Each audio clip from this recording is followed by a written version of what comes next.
2, 3.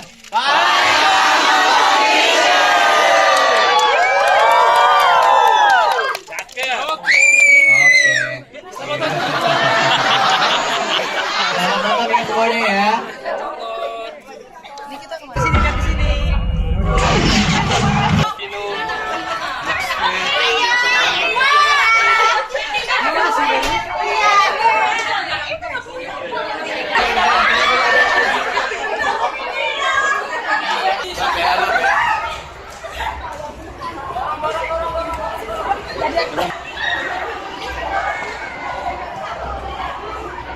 Saya nggak tahu ya, di Palembang itu setiap film saya selalu rame gitu, maksudnya sambutannya selalu luar biasa gitu.